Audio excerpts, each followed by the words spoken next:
All right, everyone, it is 10 o'clock East Coast time, so we'll get started with the webinar today. Thank you, everyone, for joining us for Acronis's webinar around reliable backup and recovery for the manufacturing environments. Just a couple of housekeeping items. Webinar is being recorded. We'll email you a link to the recording afterwards. And any questions that you have, please submit them via the Zoom Q&A. Myself and JD will be checking this, and we'll have a section for Q&A towards the end of this as well. Quick question before we get started. We'll put a poll up on the screen. Do you currently have backup as part of your OT planning? We'll allow you a couple of seconds to answer that. And then once you've submitted that, we'll just go through the agenda here quickly as well. So today's agenda, we're going to do an overview of some of the technology trends and challenges that we see in regards to the OT environment specifically. We'll go through maximizing the uptime on your factory floors and again in your OT environments. We'll go through a demo. JD Perham will go through a demo on cyber resiliency within Acronis. We'll do the live Q&A, and then we will wrap up the webinar. And again, just for a quick introduction, my name is Mike Bova. I'm an enterprise account executive here at Acronis. I've been here for about 5.5 years. My counterpart on the call that will be doing the demo, JD Perham. JD is a senior solutions architect with the enterprise team who's been working with Acronis for 13 plus years. So he has seen a lot, and I encourage you to ask as many questions as you'd like in that Zoom Q&A. So first, the OT technology trends and challenges that we are seeing and hearing from our end users and clients. I think for all of us, priority number one is keeping these production systems online, up and running. In addition to that, within the OT environments, you do need fast, reliable, and predictable procedures around recovery. Acronis focuses on backup and recovery, and we pride ourselves on both, specifically around helping with the recovery to make it as seamless, painless, and quick as possible. Within OT environments, there is the IT-OT convergence and Industry 4.0 continuing to happen. So there will be cyber threats, the ransomwares and the malwares that will continue to try and attack during the IT-OT convergence. There are also bad actors out there who are trying to get into the air-gapped networks on a daily basis as well. So we certainly see that. And then one of the larger, I wouldn't call it an issue, but one of the challenges that we see with a lot of our OT customers are what we refer to as legacy systems. So older operating systems tied to a machine that's running a multi-million-dollar tool that cannot be changed, cannot be updated, but still needs to be protected. Within these machines, within these environments, right, that as I mentioned, the IT-OT convergence, there are some IT policies that are starting to either have maybe in your environment or are starting to make its way into your environment. And sometimes there's issues around that. First and foremost, patching, updating, not the easiest in OT environments because sometimes it may require downtime, may have an older operating system that can't be patched. So the first response, a lot of times, what we hear when we're speaking with our clients around this is, please just don't touch my systems. They're set up the way that we want, and we need them to keep running. These systems typically have one job. They do it very well. They don't need to be changed. And that's something that is reiterated to the IT teams as well. Again, just to hammer it home, right? These older hardwares, these obsolete operating systems, the Windows XP, Service Pack 1, the Server 2003, 2008, older versions of Linux. We understand that this is an issue within the environment, and these systems need to be protected. We do full agent backup and recovery all the way back to Windows XP, Service Pack 1, Server 2003, and older versions of Linux, and then everything forward. And again, the malware, the ransomware. There are vulnerabilities within these machines to these ransomwares and malwares, but these older operating systems sometimes with other products can't run these countermeasures. With Acronis, we can all the way back to XP Service Pack 1 and Server 2003 help with clean recoveries and with anti-malware, anti-ransomware capabilities around those older and the newer operating systems as well. Tight backup windows. Downtime is a non-starter within OT environments and factory floors, right? The 5.9 uptime is kind of where you have to start oftentimes, and we understand that. Acronis knows that that's a challenge, and we do several things to help stay in compliance with that. Quick and accurate rebuilds of the systems when something happens, not if, but when something happens, you need those machines back up and running as quickly as possible in the state that they were in, with the operating systems, the files, the folders, the applications back to the way that they were. A lot of times there's no local IT support staff in these OT environments. They are distributed environments geographically. You may have plants in 10 different states. So what Acronis does with this recognition is helps to make the backup planning easier and the recovery easier so that you can use local staff to do the recoveries rather than submitting an IT ticket, waiting for a response, having that person come out, build that machine again. We also understand there are restrictions around the patching and the updating, right? There's change management processes. There are compliances that have to be followed around GXP or NERC CIP or ISO 27001. The downtime associated with patching and updating may go against these compliances. It certainly goes around the rules that a lot of your organizations have in place in regards to that downtime. So with Acronis, we try and ensure as much uptime even during all of that patching, the updating, and again, fastest recovery speeds that we can help you with. Next, we'll move on to maximizing the uptime in the factory floor environments and in the OT environments. So as I've mentioned or briefly touched on already, with Acronis, our installation is live. There is no reboot needed for our agent all the way back to that XP Service Pack 1 and Server 2003. So you can install the agent live. You do not need to reboot it. So it will not cause any downtime. You will not need to get approval to use Acronis and start putting Acronis on these mission critical machines. Simplification and automation, right? You can get as simple or as complex as you'd like with our backup plans, and you can make it very, very easy to recover as well. These recovery speeds, a lot of times, are based on the network, or you can use bootable media as well.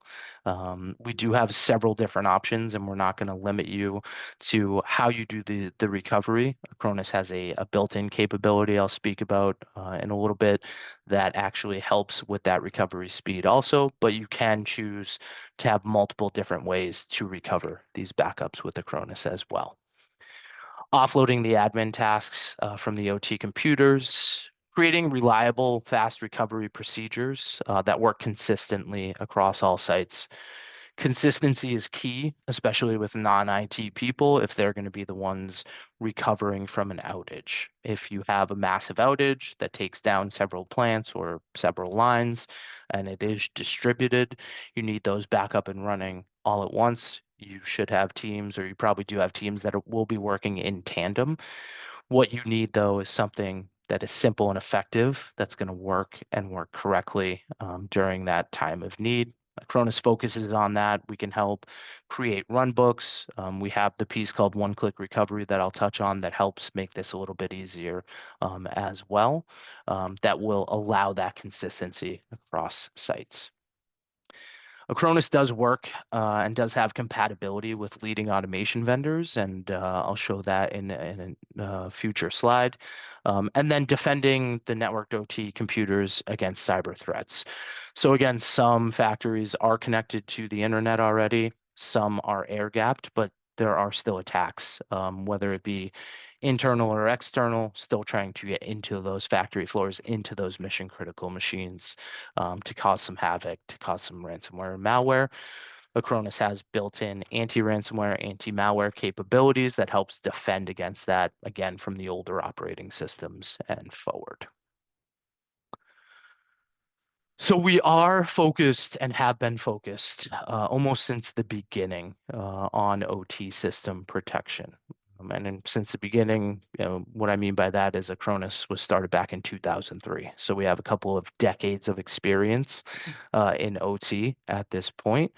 So Acronis protects the OT systems, excuse me, preventing their failure from causing costly halts in production, specifically in those air-gapped OT environments.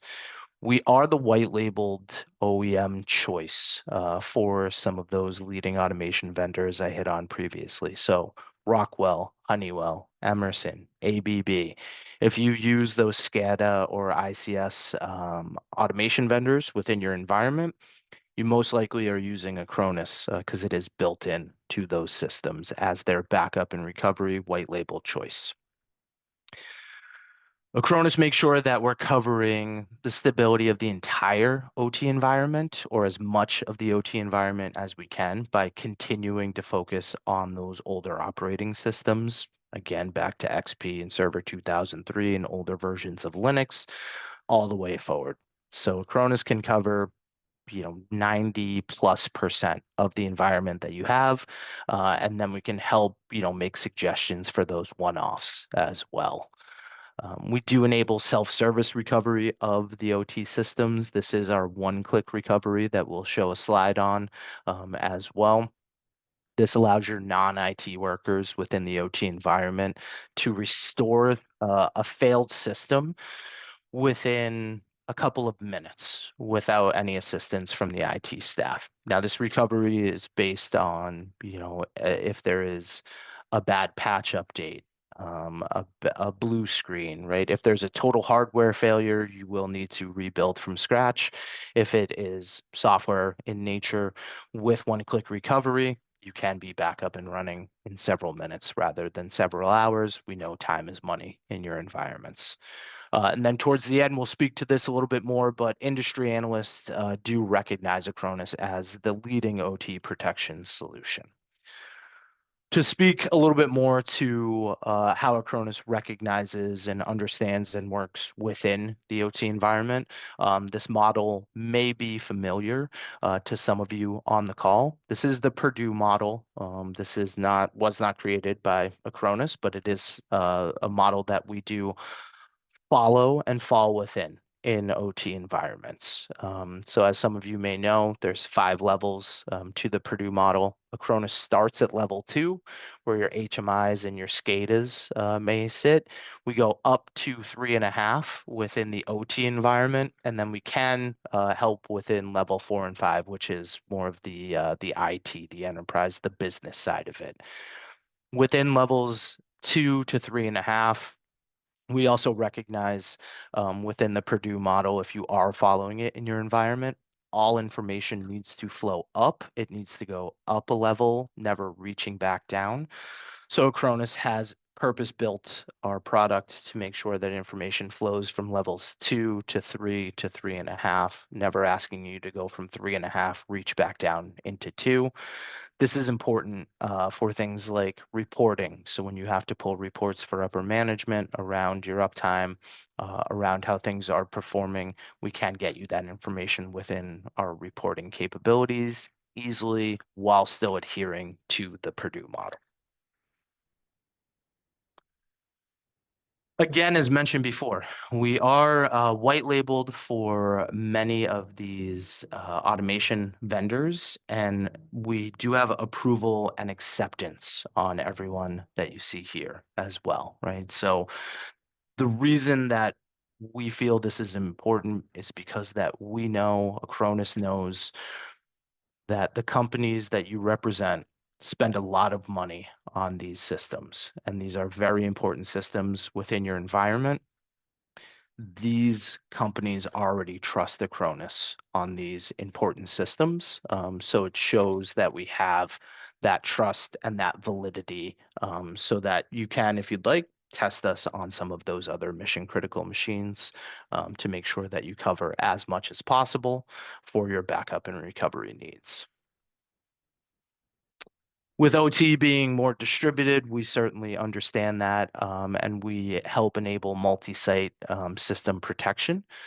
So what we mean by this is we can have a centralized hub that allows data to flow in from different sites. You can have different instances of the management server and federated management within those instances. You can utilize third-party reporting and monitoring and flow that into a centralized monitoring hub and management hub as well, so that you can pull the historical views, you can pull from data, multiple data resources, and you can customize your dashboards with our team as well.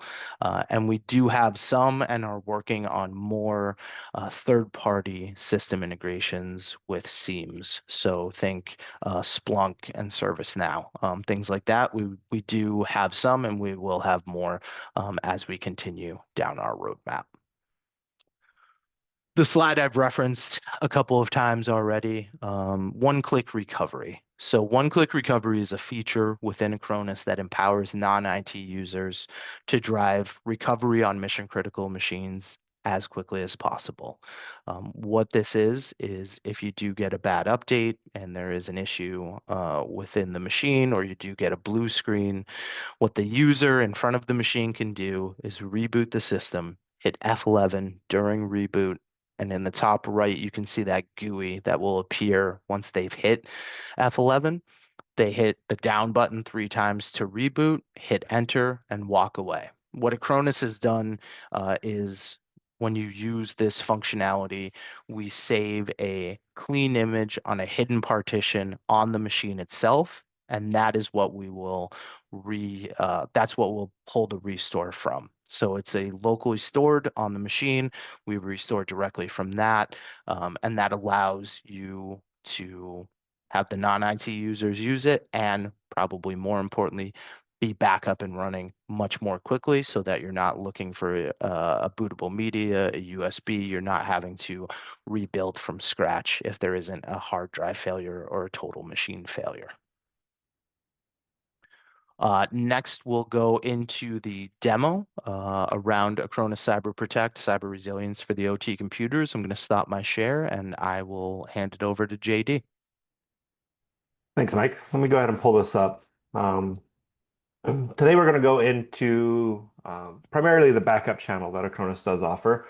Acronis offers quite a bit more, so we're kind of focus in a little bit, and we won't go super deep into the weeds in this, but we'll get you guys kind of an understanding and an idea of how the product works. So Acronis has a couple of different deployment models. When we're dealing with our operational technology customers, in most cases, they're going to be using our on-premise model, which means you have a management server that's deployed on site. The management server itself is just software. It could run on a virtual machine or on a physical machine. Once you have that piece set up, it's essentially hosting a web console that you can connect into. From this web console, I'm going to be able to see all of the different client devices that I have out in the environment, what their backup status is, when their next backup is going to be scheduled, things of that nature. So starting here in the dashboard, right, this is all highly customizable. So if I want to see specifically what my backup options are or what my backup plans were looking like, if I come in and add widget here, I'll close this down. You can see there's a lot of different categories, but we're looking under backups here. I'll open this up. I have a whole tab here. This is now sorted on machine, but I can come in here and sort this on various different levels. So this pencil icon here allows me to come in, so I can get this showing exactly how I want it. So in this case, right, it's grouping off of device name, but I could come and group it off of backup name or location name. But in this case, I'll just leave it on device. Inside of here, right, I can see the different backup locations that we have inside of here. I can come in here if I wanted to see the backup plan name, for example, I can come in here and say backup name. That's then going to add that name column here, right? So this is showing the different plans that are associated with the machine. So as you can kind of see, we've got multiple plans associated with these machines. So depending on what you guys are needing to do from a need standpoint or from a business standpoint, you can have different pieces that are taking those backups for you. Now, moving forward into the devices tab, we have plenty of different ways of getting our devices out here. One thing you'll figure out with Acronis is that our menus are contextual. So here on the left, right, for example, I can say I've got my machines with agents, I've got a VMware environment, I've got some SQL, and I've also got some Scala inside of here.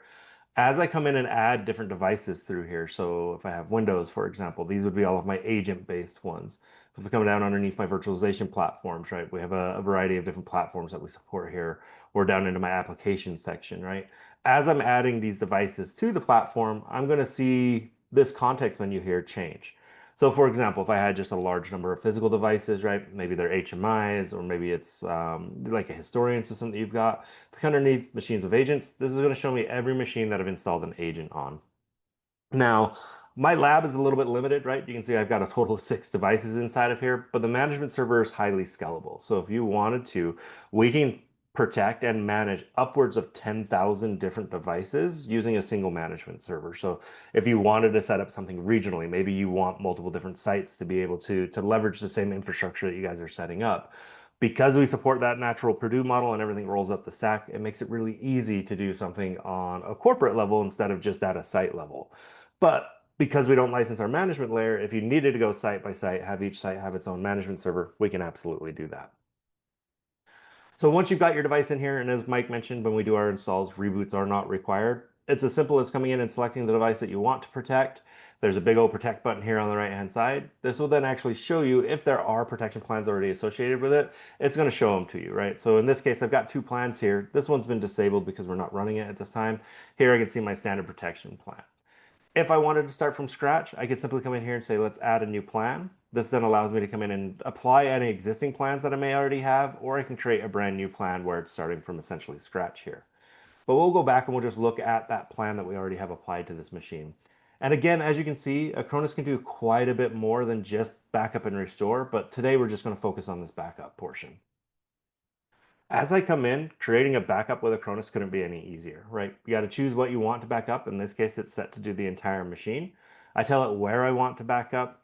I famously like to say that Acronis is storage agnostic, meaning that we can use pretty much any storage that we can either see locally or on the network. So in my case here in my lab, we're going to a Synology NAS that we have. I'm just pointing to the IP address, but this could be a file share coming off of a Windows server. It could be another NAS device like a Synology or like a data domain. We do also offer cloud storage, and you can also use third-party cloud. That takes a little bit more configuration, but you can see here that I've got all of my backups when it initially runs going to my first location here. I've got my backups running Monday through Friday at 2 a.m., and I'm keeping 10 backups in that location.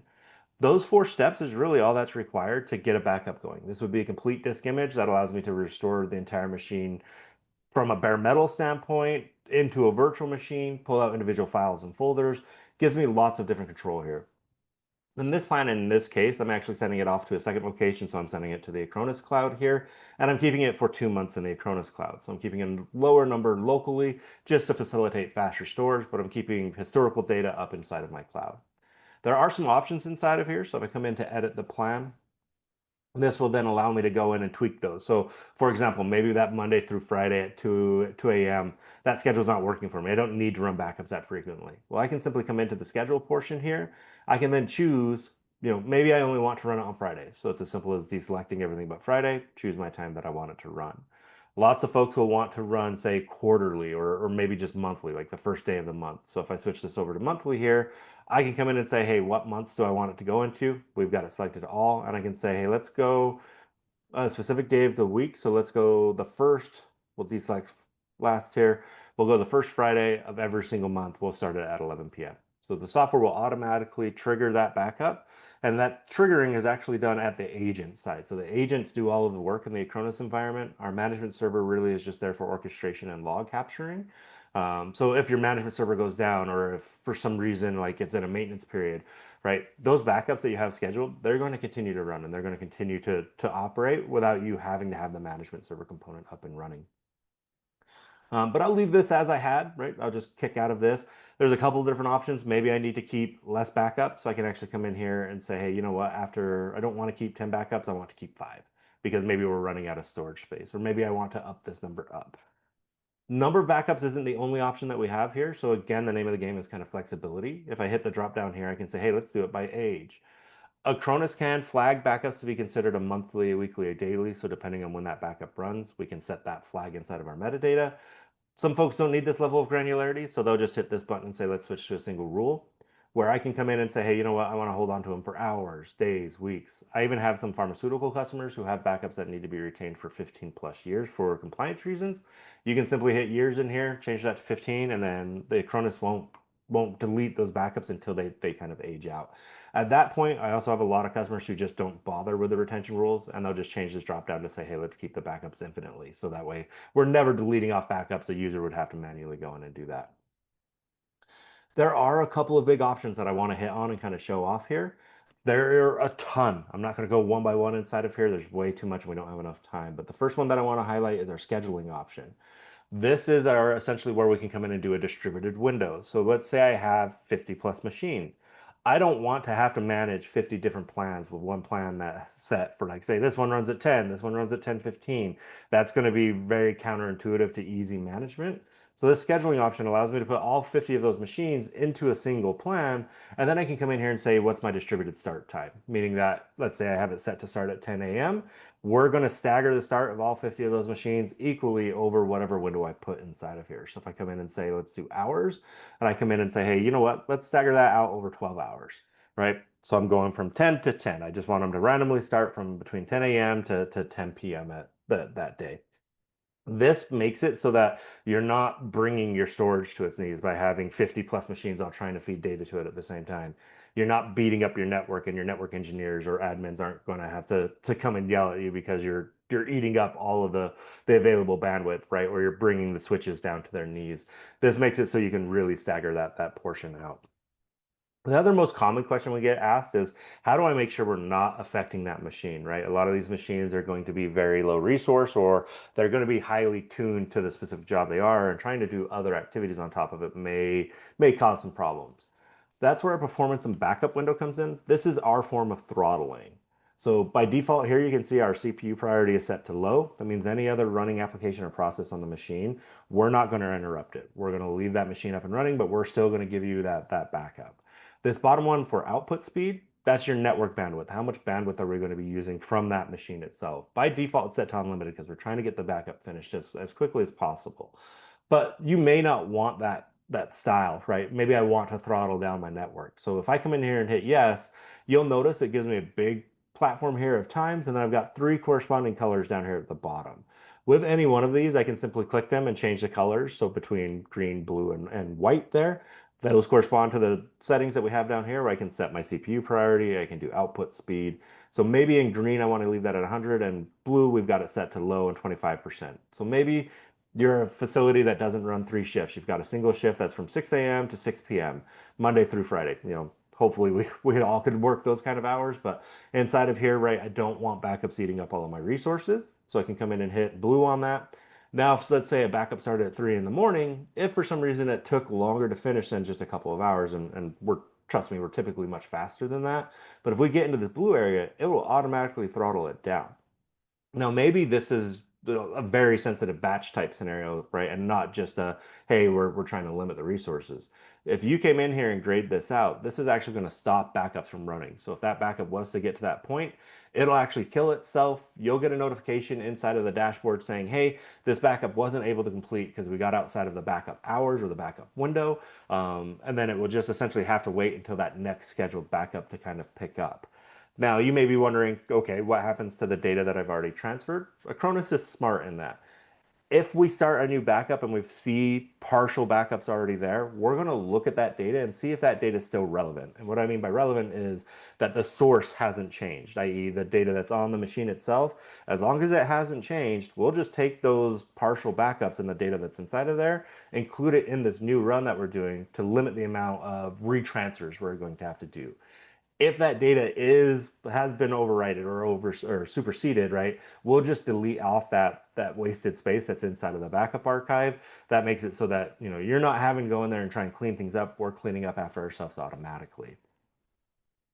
And the last big one inside of these backup options that I want to cover is our one-click recovery piece. So Mike touched on this a little bit with the slide, right? But it's as simple as coming in and turning on a toggle inside of the console. So that way, when the machine runs or when a backup runs, it's automatically going to set up this one-click recovery option. And when we get into more of the restore capabilities that we have here in just a second, I'll go into this a little bit deeper, but this makes it so it's all a completely automated process. You don't even have to be in front of the machine. There's no special configuration you have to do on the machine to get one-click recovery to work. It's as simple as turning it on inside of here. And we give you the capability of password protecting one-click recovery. So if you've got users who are inquisitive, right? Maybe they reboot the machine and they see that prompt to get into one-click recovery. If you don't want them getting in there and digging around inside of it, we can actually come in and say, let's go ahead and put a password on it. They would need to have that password in order to initiate the restore. So, that's the basics of setting up a backup, right? Like I said, it's real straightforward. Once you have the agent on the machine, it's about 4 configurations that you have to do. That then can be applied to different machines. If I come over to my plans tab, I can actually see the different plans that I have. So that one that I was just looking at, that protection plan to local, you can see I've actually got it applied to 5 devices here. And if I come and look at the details, I can see what devices they're applied to here.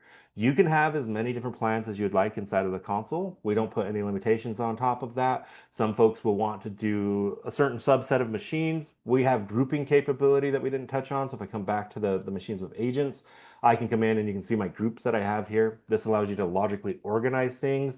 And for example, if I grab that static group, you can see I have this protect group button.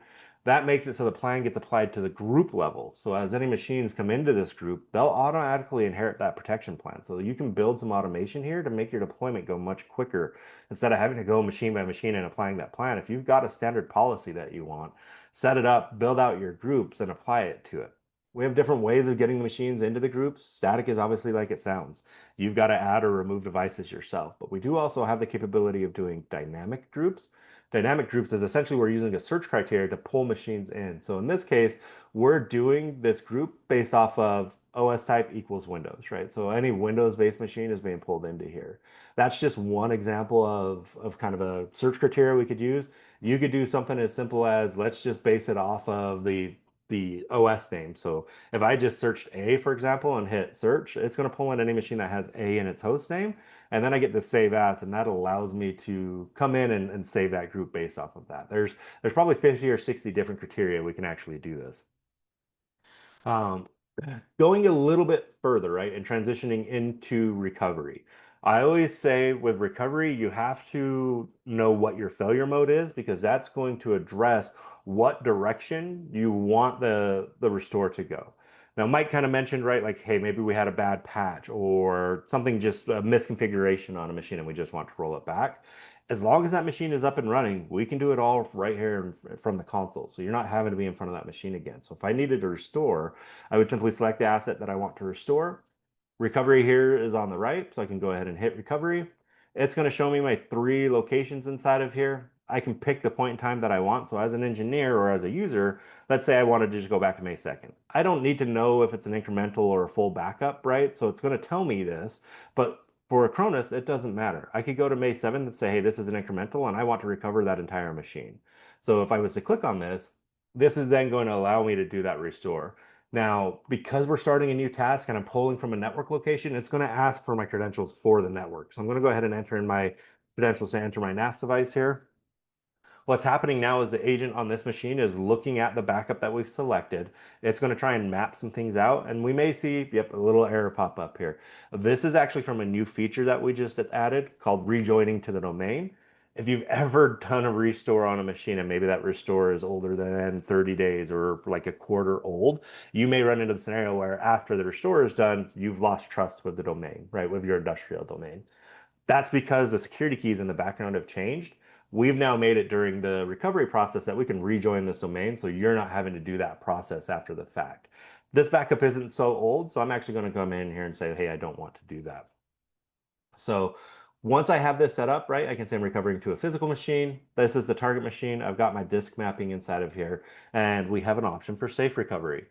Safe recovery is how you guarantee that when I do a restore, if you are recovering from, say, like a ransomware event or some other kind of threat actor style event, that they didn't leave something behind, that there's not like a logic bomb there that when you're going to do your restore, it's just going to keep coming up. This allows us to scan the backup as we do the restore and pull out any flagged bad blocks of data or bad files. So let's say you had WannaCry, right? Someone plugged in a USB drive, WannaCry was on there and infected the machine. You want to make sure that everything WannaCry gets ripped out of that machine. Safe recovery is going to be your option for that.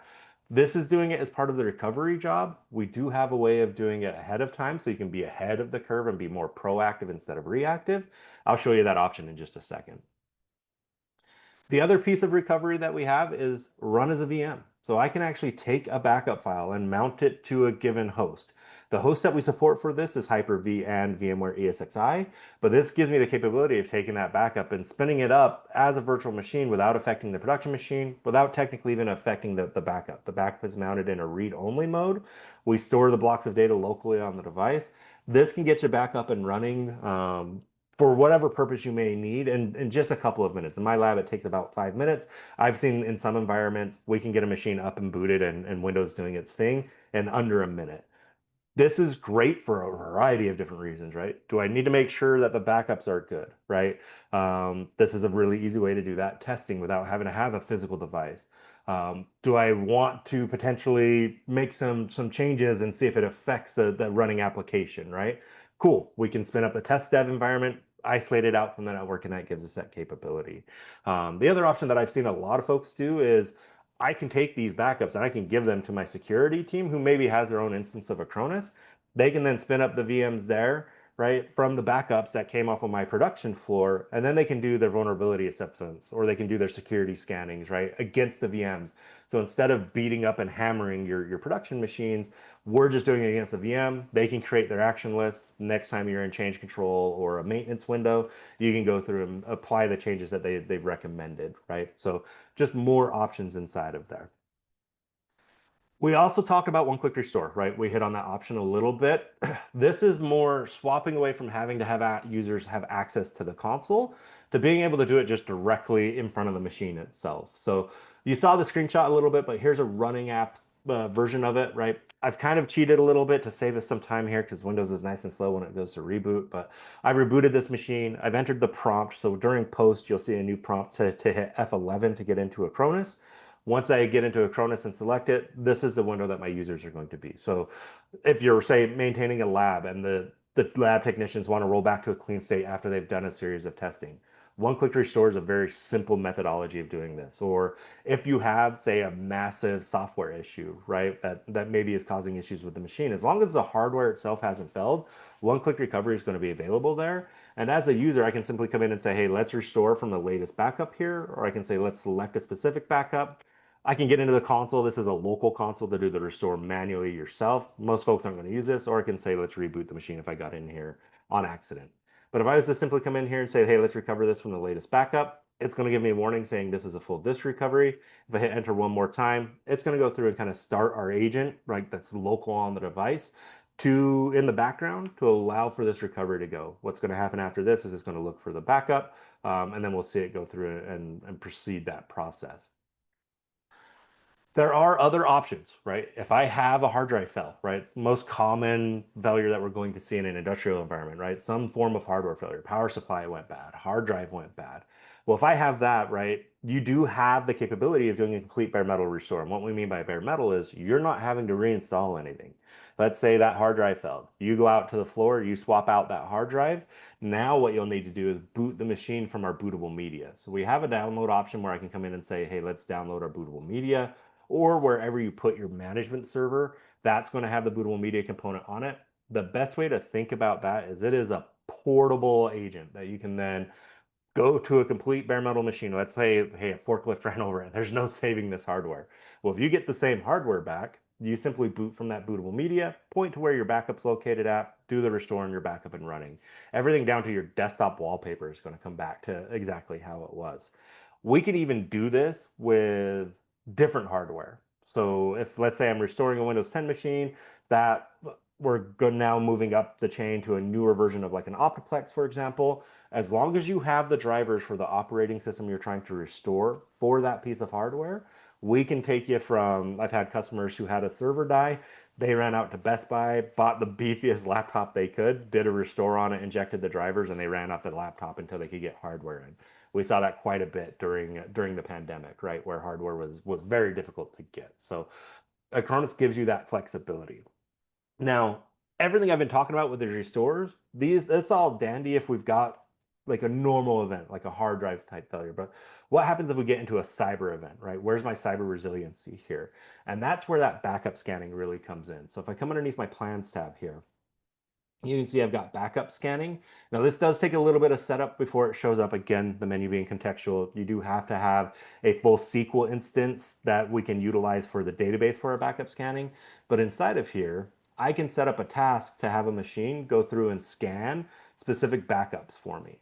So here in this case, you can see I've got a network share backup. So if I come and look at the details here, I've got a machine that's not in production, right? So I've isolated out. In this case, I'm using my management server. That's what AMS stands for, is Acronis Management Server. Got an agent on there. I can use it for some operations, but this could be any machine that has our standard agent on it. I can tell it to, hey, go open this location and grab all of the backups that are inside of there. You can do it on an individual backup or you can do it on a full location. I can say scan it for malware. I can throw a schedule on there. So in this case, you can see it's running Thursdays and Sundays at 9 a.m. And if there's encryption on the backups, you can enter in the encryption password here. What this is going to do is it's going to scan those backups to see if there's anything inside of it. You get a notification inside of the console as well. So if I come back to my agents tab here, and let this kind of catch up for me. When I come in and select a device and I come into recovery, these top ones, they've got the little gray dot next to it, right? So that tells me that it hasn't been kind of scanned yet. So you can see there's this gray dot that's hiding there. But if I come down a little bit, you can see some of the backups that have been scanned. So backup is clear of malware, right? That tells me that that agent went through and scanned this. I can now know that this has been cleaned up. The way this works is that agent that we've specified to do the scanning is actually opening up that backup, mounting it in a read-only mode to itself, and then using our definition engine that Acronis has developed to look for malware, right? Things that match those definitions. This also gives you the capability of scanning systems that maybe don't support antivirus. So if you've got, say, XP machines, lots of vendors have just completely dumped support for XP. Acronis hasn't. We still support XP from a backup standard, but because we've got it in our format, we can open it up and use a modern machine to do our scanning against it. So you can get that protection against XP or maybe reduce the load that you're putting on those XP machines. So, just one of those options where, maybe IT is giving you antivirus, but you want to have a little bit more depth, defense in depth, right? Scan the backups. That gives you another look, right? To make sure that, hey, if corporate IT and their AV missed anything, we have that capability of Acronis taking a look at it and potentially catching things that may have been missed.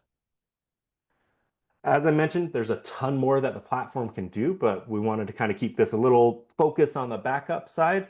As always, right, everything I've just shown you is available inside of our trial. So if you wanted to come in and test it, play around with it, you can absolutely sign up for that. We'll ask you here in just a few seconds, but I appreciate everyone's time today. And Mike, I'm going to turn it back over to you.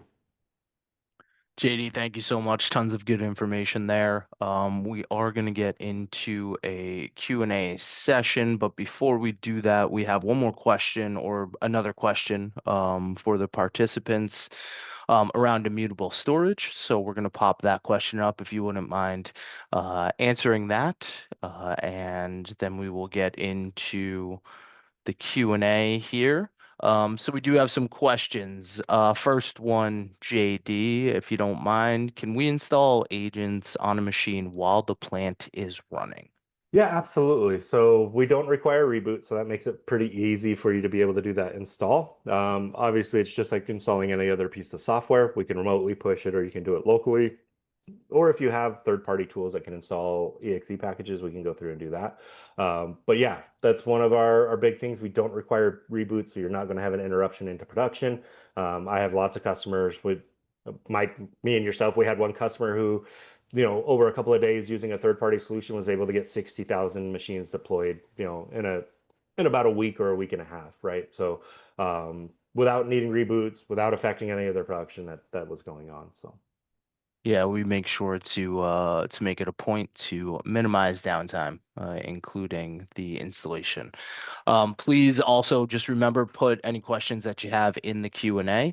Um, there is a question, do we have an ISO image to learn from or to test? We do have the ability to download a trial version from our website directly for the Acronis Cyber Protect that is fully functional as well. So feel free to go on the website under Cyber Protect and download a trial, and then you would have either myself or someone on my team reach out, and we can set up further calls with JD as well. Interesting question here. Is it possible to take the backup and do vulnerability patching, additional scanning, and then restore that to the machines? The short answer is yes, right? Because we have that full disk image, right? You can take that, spin up as a VM. That's a perfect use case for our run as a VM, right? So taking that backup and mounting it there, doing any operations. You would then need to trigger that backup somehow to capture it in the new patched and scanned state. But once you have it in that backup, then it's just a standard restore process. You've got a plan for the downtime on that. What's nice is when we do restores, we do have a feature called flashback. Think of it as like an incremental restore. So instead of laying every block of data down, we have the capability of looking at what blocks of data have changed on that device or have changed from the device to what's inside of the backup and only restoring those blocks of data to make it a quicker process there. So yeah, it's just building out the workflow to do that, but we could absolutely do that. It's just process driven. So. Perfect. Thank you. If you change the recovery plan, do you have to re-enter the encryption password on the specific user's PC? So I'm not sure if this is talking about the encryption password for something like BitLocker or if it's talking about like the Acronis encryption piece. So Acronis does offer encryption where we can encrypt the backups itself. It's tied into the protection plan. If you do a new protection plan, it is a different plan, so it would create a different backup. Okay, so they are talking about Acronis. Okay, so if you're creating a new plan, right, that encryption password, right, is tied to that plan. So if you have, say, multiple plans, and if you've got two different passwords, you'd have to know which password is associated with which plan. When you recover a machine, though, because that plan is still there and that encryption password is tied as part of that plan, essentially a plan is a script that gets deployed to the machine. And in this case, the encryption password inside of it is hashed and encrypted inside of that plan. Because it's all there, you don't have to reapply anything, right? So if I recovered a machine, the next backup would run even with encryption turned on and it would just flow as you would expect. So Yep. Excellent. Excellent. Um, all right. Looks like that is the majority of the questions. If there are any other questions still open, please feel free to continue submitting those. Um, Another question, last question from us, I promise.